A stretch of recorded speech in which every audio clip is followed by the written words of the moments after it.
Alors cette journée avait été voulue par Emmanuel Macron dès le 19 septembre 2008. C'est la deuxième fois que se tient cette commémoration en hommage aux victimes du terrorisme. Alors à l'origine, c'est une journée de commémoration qui se veut internationale, européenne. À l'époque, l'Élysée expliquait « Nous sommes unis dans l'épreuve, unis dans la mémoire ». Donc une façon de se rassembler au-delà des frontières pour que les victimes du terrorisme, évidemment, se sentent moins seule et plus forte. Vous l'avez dit tout à l'heure, cette date n'a pas été choisie au hasard. C'est la date anniversaire, triste anniversaire de l'attentat de la gare d'Atocha à Madrid en 2004. Alors Emmanuel Macron ne devrait pas prendre la parole, contrairement à la cérémonie qui a eu lieu l'an dernier. Alors c'est aussi une cérémonie qui se tient avec un public extrêmement restreint du fait de cette pandémie de Covid. Mais ce n'est pas la seule raison qui fait qu'aujourd'hui on est dans une logique plus de pudeur et moins de monde, parce que il y avait pas une polémique, mais l'année dernière, un certain nombre d'associations s'étaient émues de ne pas avoir pu s'exprimer. On se souvient du discours du président de la République. Là, je pense que c'est la cantatrice Marie-Laure Garnier qui, je crois, doit interpréter un aria du compositeur Handel, dont le chant débute par ces mots « Laisse l'épine, cueille la rose ». On va l'écouter. Pour les revenants, ceux qui, n'étant pas plus morts que les autres, sont allés suffisamment loin ailleurs pour n'être plus tout à fait de retour ici, dans le monde où chacun continue de vaquer à ses occupations, comme si la répétition des jours et des gestes avait un sens linéaire, établi, comme si ce théâtre était une mission. Les revenants liraient leurs notes, regarderaient vivre les autres, frotteraient leurs souvenirs et leur vie. Ils compareraient le tout dans l'étincelle produite et, en s'y réchauffant, ils se rappelleraient peut-être qu'un jour ils ont vécu. Une petite pensée venue aux toilettes aurait plus d'importance pour la future victime qu'une déclaration de guerre, une réunion de travail ou la démission d'un ministre. L'écriture suspendrait le temps dont elle estime la trame, puis, une fois la page écrite, la comédie reprendrait jusqu'au moment où elle serait brutalement interrompue. Ce ne seraient pas exactement les choses de la vie, ce film de Claude Sautet où le héros revoit les moments importants de son existence tandis que dans un accident il va la perdre. Non, il ne s'agirait pas de noter les choses essentielles, les grandes étapes. Cela, c'est une perspective d'homme vivant et bien portant. Il n'y aurait d'abord que les toutes petites cendres de la dernière cigarette du condamné, celui qui ne sait pas encore que la sentence est prononcée et que le bourreau est en route, avec armes et bagages dans le coffre d'une voiture volée. Évidemment, je ne l'ai pas fait. Je n'ai pas pris ces notes sur les heures qui ont précédé l'apparition des tueurs parce que c'était une matinée comme les autres. Mais j'ai l'impression que quelqu'un l'a fait à ma place, un farceur qui s'est fait la malle et que j'essaye, en écrivant, de coincer. Lettre de Marie-Laure Meyer, victime de la tuerie de Nanterre, survenue le 27 mars 2002, à Philippe Lançon. Cher Philippe, je me permets de vous parler ainsi car nous nous sommes déjà rencontrés et que nous partageons deux choses.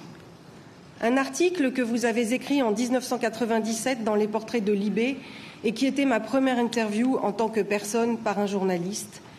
Le fait d'avoir survécu à une tuerie ahurissante, vous, celle de Charlie Hebdo, moi, celle du conseil municipal, le 27 mars 2002. Du coup, j'ose vous écrire, même si nous ne nous connaissons pas plus que cela. D'abord, pour vous souhaiter de pouvoir rapidement bénéficier de tous les talents de la médecine française pour réparer les dégâts faits par une Kalachnikov, le 357 Magnum est plus précis. Ensuite, pour vous dire ce que vous savez déjà, qu'il n'est pas facile d'être un survivant, partagé entre bonheur d'être là et culpabilité d'être passé à travers, que les cauchemars durent longtemps, je ne sais même pas 12 ans après s'ils disparaissent un jour, qu'ils vous sautent à la gorge dans les moments les plus imprévisibles et que les crises de panique, d'angoisse ou de désespoir peuvent vous transformer en loques alors même que votre entourage vous félicite pour votre force d'âme. Ensuite, pour vous dire que nous sommes nombreux à avoir découvert avec bonheur que vous aviez survécu et nous sommes convaincus qu'une gueule cassée permet de continuer à penser, à écrire et que, même si vous allez probablement en baver pendant un moment, le corps et la médecine ont des ressources insoupçonnées. Votre article du 14 janvier m'a montré que vous aviez déjà commencé à vous battre. J'en suis heureuse et mes pensées vous accompagnent. Cela ne sert peut-être à rien, mais je n'ai pas grand-chose d'autre à vous proposer à ce stade. Et après, comment passe-t-on de survivant à vivant? Je ne peux que vous transmettre ma propre expérience. D'abord en acceptant que beaucoup de gens vous embrassent et vous réaffirment que c'est génial que vous soyez toujours là, en s'appuyant sur leur affection, voire leur compassion, même quand ça déborde un peu trop. Ensuite, en trouvant des causes d'utilité extérieure à soi-même, depuis sa famille jusqu'au militantisme, en passant bien sûr par le réconfort apporté à ceux qui ont perdu un proche, les veufs, les veuves, orphelins et sidérés par la violence du drame, puis épuisés par les démarches administratives, les mesquineries, les problèmes financiers.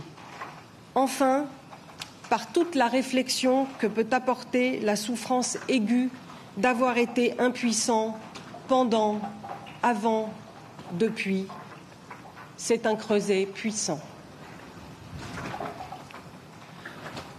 Le dimanche 19 avril dans l'après-midi, je suis pour la première fois retournée dans mon appartement. C'était une visite simple. Je n'en avais aucune envie. J'avais peur. Il a fallu m'y préparer. À l'aube, j'ai fait ma promenade quotidienne dans les Invalides, 1 heure environ, soit le tour entier en longeant les fossés. J'aimais beaucoup ces fossés, avec leurs canons éteints.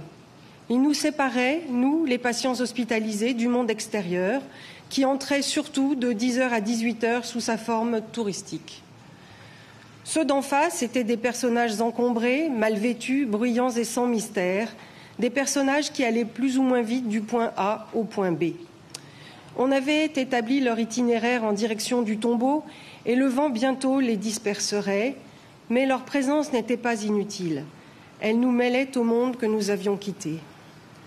J'aimais aller jusqu'à leur cafétéria près du tombeau pour les regarder boire, manger, les entendre parler dans toutes les langues et d'abord celles que je ne comprenais pas. La vie ordinaire entrait au château et dans nos labyrinthes particuliers. Nous sentions ainsi l'air du temps sous une forme qui nous était presque entièrement interdite, la vacance, la frivolité, le mouvement sans souffrance. Il n'y a guère de légèreté chez les patients. Les visiteurs des Invalides leur en apportaient. Ce que je voyais dans mon village, comme dans le service hospitalier qui m'avait reconduit vers la vie, c'était tout simplement des femmes et des hommes de bonne volonté. Ils savent et sentent, du moins m'a-t-il semblé, qu'ils ne veulent pas d'une société où le sommeil de la raison engendre des monstres semblables à ceux du 7 janvier. Savent-ils ce qu'ils veulent? Employons au conditionnel un mot de Rousseau. Ils voudraient sans doute un contrat social efficace, équitable et civilisé. Mais s'il y a une majorité de gens pour le signer, il n'y a plus personne en France pour l'écrire et le mettre en œuvre. J'essayais de le composer en marchant le long du canal lorsque, soudain, j'ai de nouveau pris conscience de mon état de revenant. On ignore à quel point les lieux où l'on a grandi nous façonnent jusqu'au moment où l'on y retourne comme si l'on était mort. Le corps et l'esprit retrouvent l'espace familier, mais ils ont changé. Comme les nerfs autour d'une greffe, le paysage, la lumière et l'air tentent de se frayer un passage jusqu'à eux, mais n'y parviennent pas. Tout s'affole, s'électrise. Tantôt c'est la surchauffe, tantôt l'insensibilité. Tout est en place, comme toujours. Mais le lieu familier, avec ses centaines de microscopiques histoires, ses kilomètres 1000 fois arpentés, ne vous reconnaît plus. Vous êtes entièrement chez vous et vous êtes un étranger. Et les souvenirs qui restent les vôtres renvoient au fil de l'eau vers l'avenir incertain. Je fus quelqu'un, sera un autre, et pour l'instant n'est plus.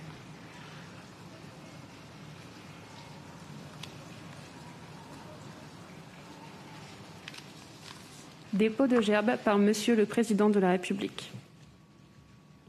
Voilà pour cette lecture, Karim, alors que le président français donc va déposer une gerbe au pied de cette statue qui s'appelle la Parole portée, qui représente une femme décapitée. C'est un moment très émouvant qu'on vient d'entendre, car la femme qui a parlé s'appelle Chloé Bertolus. Elle est chirurgienne et elle a lu l'extrait d'un livre qui s'appelle Le Lambeau, qui a été écrit par Philippe Lançon. C'est elle qui a opéré Philippe Lançon après avoir été victime des frères Kouachi à Charlie Hebdo en 2015. C'est elle qui a opéré Philippe Lançon et c'est presque un des personnages principaux de ce texte, le Lambeau. Alors ce texte, c'est aussi une façon de remettre les victimes au cœur de cette cérémonie, puisque on avait un petit peu reproché au président de la République de ne pas leur avoir suffisamment donné la parole. Cette femme aussi a participé, en tout cas été en première ligne au moment des attentats du Bataclan pour soigner les victimes. Et finalement, elle a utilisé dans sa lecture le mot de gueule cassée qui est dans le texte, et elle-même se définit un petit peu comme une héritière des chirurgiens qui réparaient les gueules cassées de la Première Guerre mondiale. Et puis sa présence, c'est aussi en filigrane un hommage au personnel soignant dans un contexte de pandémie où ils sont également en première ligne. Comment passe-t-on de survivant à vivant, se demande Philippe Lançon dans cet extrait du Lambeau qu'on vient de lire. Le président Macron, quand cet hommage sera terminé aux Invalides, je crois qu'il va y avoir de la musique à présent, se rendra à un endroit particulier également. Il va rencontrer l'imprimeur, Karim, qui a été pris en charge par les frères Kouachi précisément après l'attentat de Charlie Hebdo en 2015. On entend cette musique.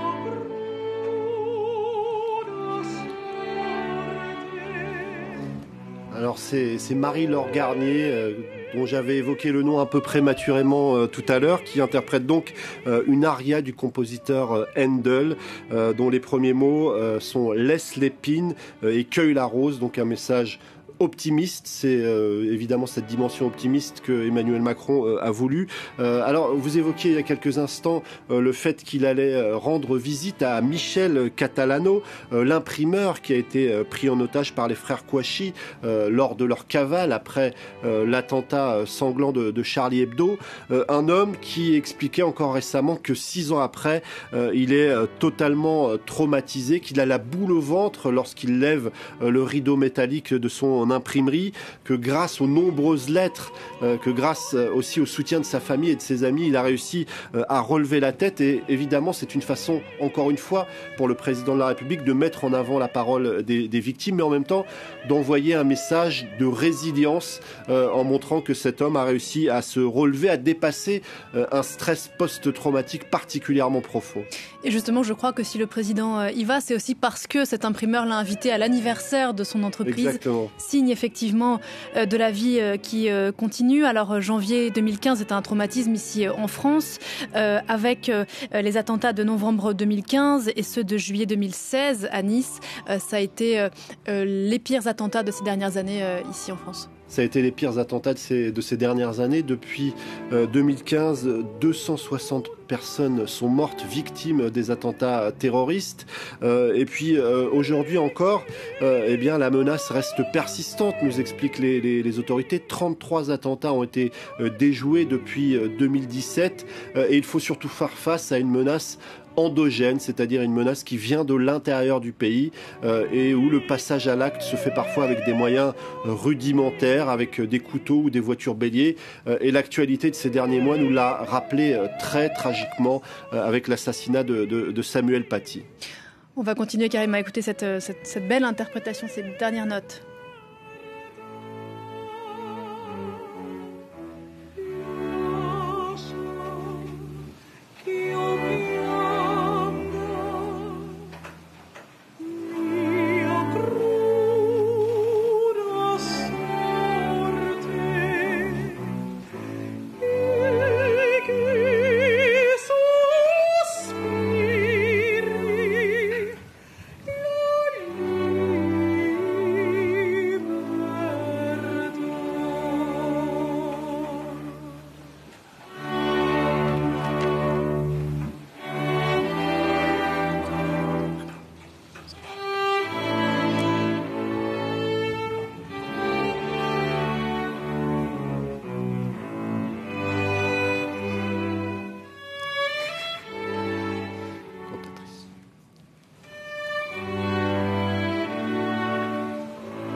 Voilà, on va se quitter sur ces notes et cette interprétation de Marie-Laure Garnier à l'occasion de cette cérémonie, donc en hommage aux victimes du terrorisme qui se tenait aux Invalides ici à Paris. Je vous laisse pour le journal de 10h en compagnie d'Elisabeth Alain. À très bientôt sur l'antenne de France 24. Mesdames, Messieurs, la cérémonie est terminée.